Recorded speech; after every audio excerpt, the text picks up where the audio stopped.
just trying to be better corporate citizens. That's great news. You get to be the tip of that spear, so to speak. But the downsides are, how do you prove it? Confusion is our enemy. If you want to save 10,000 gallons, here's how you're doing it. Show us the data. One of the things that happens in the climate markets and the carbon market, and anyone who has ever worked in this market knows, is trying to validate what you're actually purchasing. These are new ethereal sorts of currencies that we've developed. So the transparency and the data is really important. You have to be able to prove that these things actually happen. So one of the things that is true with water savings is you have to be able to prove that water was saved as a direct result of our efforts. You can't just put a meter on there and say, hey, I saved 5 gallons yesterday, buy them, and then use 25 gallons tomorrow and sort of game the system that way. So what we have done, and part of our intellectual property, is all the savings that get generated from this house, we put them in what we call an escrow process, similar to what you do when you buy a house. It'll get put into a separate file. It'll say, all right, here's all of the savings that it looks like this house has generated. And then we put them through a filter. And one of the filters, the big one, is, does it pass this criteria called additionality? In other words, did this savings happen because of something that we did? Because they turned off faucets, or because they fixed leaks, or because they physically did something? We put them through that filter, and there's a way that we have to do that. Sometimes savings drops out because it'll say, hey, guess what? They saved a lot of water over March, but in July they doubled their usage, so no, they're not a net water saver. We put all of that logic and we build that into the system. Sometimes this will look different. The house looks like it will have saved 10,000, but only 5,000 of those meet the criteria. That's part of the value that we bring to this system, is when they actually show up as credits, they will have gone through this process, so you can be assured that additional water was actually saved and that it actually meets that criteria. In this particular case, they all did, so they look the same, but a lot of times these will be different, and that's why we have two different things. So if you were to go purchase these, you'd actually purchase the one in the green box as opposed to the actual water that was saved.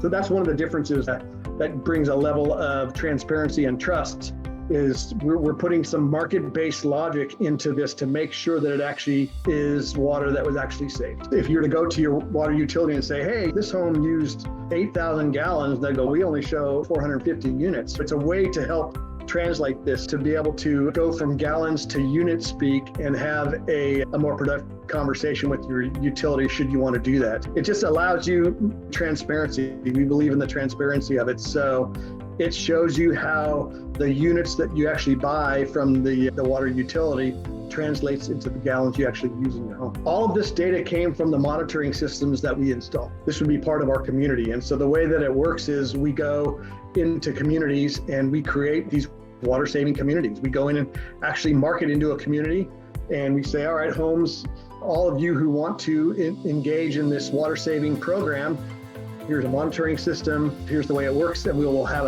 an app. It's a very engaging app. We've gamified water savings. It's actually very interesting to look at. We've tried to engage children, so we have homes designed these little avatars, like little goldfishes that they can name, and the health of the goldfish, it'll get healthier and happier if they save more water. And as you use more water and you're missing your goals, the fish gets sicker and sicker and things like that. We've done little tricks. We set up competitions that you could set up with your neighbors if you wanted to do that and say, hey, the people who save the most water in this particular cul-de-sac over this period of time gets a free pizza from the pizza joint down the road. And we've got all these little games and gamification that we think that can also help homes take more care and manage their water more efficiently. The app itself is not built. We're looking for one or two strategic customers to help us bring this into commercialization. We've developed some of it to be able to really offer these fully within communities. We need to scale it and commercialize it. What I would really love and what I'm hoping for is to engage corporations who say, I really want to be a part of this. I see the value of it and would be willing to sign up just to work with us to really put this thing through its paces. I always say kick the tires on this thing to show us how it can help meet their goals. We've built it. We think we understand the way that the structure works, but we really need companies to be able to look at this thing and say, here's what's working, here's what's not going to work, show us how this could really commercialize. We haven't quite built it all the way yet, but let me give you a sense of what the residential app could look like. It looks like this. Okay, imagine you pull it up on your phone. It shows you your usage. It gives you a little badge for in there. So it's the panda for how many gallons you've saved. One of the interesting things, if you're a homeowner, why would you want to do this? Why do you want to conserve water? The simple answer is we're going to pay you. So for every gallon of water you save in your home, I will pay you. And so that's a deal. So in this particular case, they earn $5.62. It's not a whole lot of money, right? But it corresponds with how much water you save. Every gallon of water that gets saved, you get a percentage back of that as the homeowner. You earn badges. We'll give you a little daily tip. We call it a daily splash of how you can save water. So it's a water saving tip. At the bottom are also different products that you can use and buy to actually help you save water. So you see water saving faucets, different water efficient appliances. The challenge is, we thought it would be an interesting thing if you wanted to set up a little neighborhood contest or do it at your elementary school. I always thought this was really cute because my daughter is a Girl Scout, and to have a competition among some of the other troops, who can save the most water during the month of February, for example. You could do something like this, and then you get pizzas and you get prizes and you do all kinds of things. And so we have little ways that you could set up a contest, just a way to engage people in their community and make water saving fun. There's an avatar, and when you first sign up, you can build a little goldfish, and I'll share a little story with you. It's a goldfish, and it swims, and it just sits there, and it's this cute little thing, and you can give it a hairstyle and give it some glasses, and you can give it a name. We called it Elmer. And then as your savings go up and down, if you save a lot, then Elmer gets a friend, and he has a little party in his fishbowl, and it's got a little visual, and it's really cute. And what I didn't count on was when the water level gets low, like if you're using too much water and you're not saving, the water level gets low. And at one point, Elmer just keeled over and died. And my little daughter, she got all upset. She said, "No, you can't kill Elmer. She was invested even in the initial thing." So the whole point was, you invent a cute little thing that will demonstrate how you are saving water and the health of your water usage in your own house, and you just gamify it. And it was very engaging. We hadn't even built it, but it already had the same effect, which was they wanted to see if they could get Elmer to have 2 or 3 friends and have a party, and say if you met your goal for the month, then Elmer was happy. And so that was one of the things. So we've employed some of these different gamifications to try to see if we can really help get water conservation even up to a new level. So you're a sustainability director for your corporation, and in many ways, it's a thankless job. It's a fantastic job. You get to do all of these things that are actually making your company better.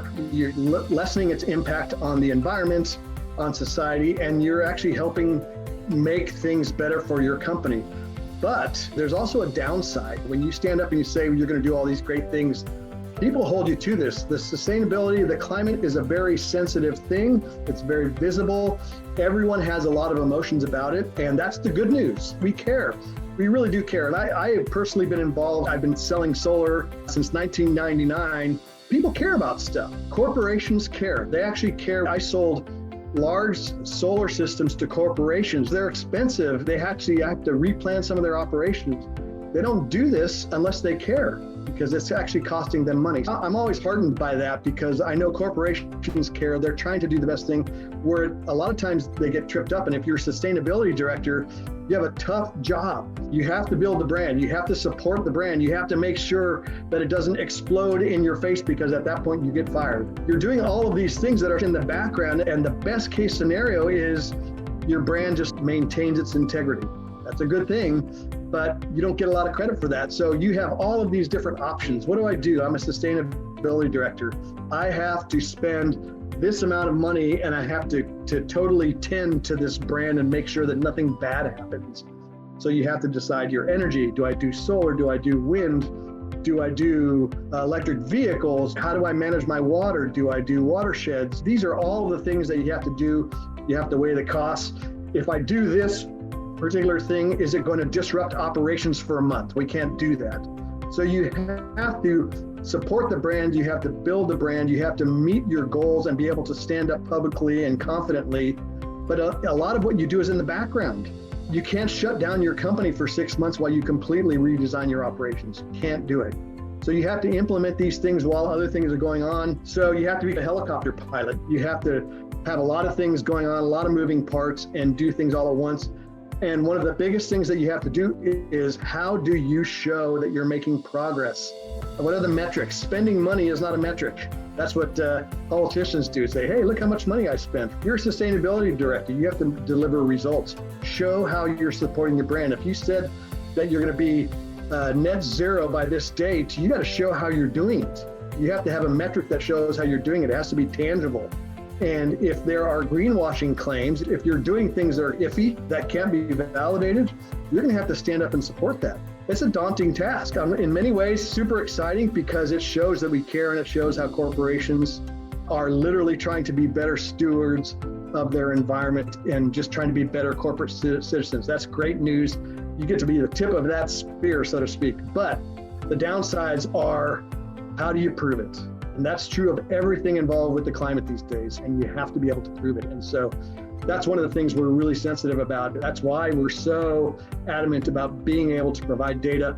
More confusion, units versus gallons, does not help the cause. It makes it worse. Confusion is our enemy. If you want to save 10,000 gallons, here's how you're doing it. If you want to save kilowatt hours or be cleaner, this is how you do it. Show us the data. And so that's a big reason why we're so transparent with it, is because it's the only way you can put legs underneath this thing and show sustainability directors, give them the confidence to go forward and say, we said we were going to do this, and here's the actual data. Here's how much money we spent. Here are the actual results that we delivered. We can prove it. Here's the numbers. Here's the validation. Don't even believe me. Believe these other people that can validate it for us. It gives it a whole level of credibility that has been sorely lacking in so many of our sustainability efforts. If you're a sustainability director who wants to see how certified water credits can help you meet your water neutral goals, please go to our website, fill out a form, and we will be in contact directly.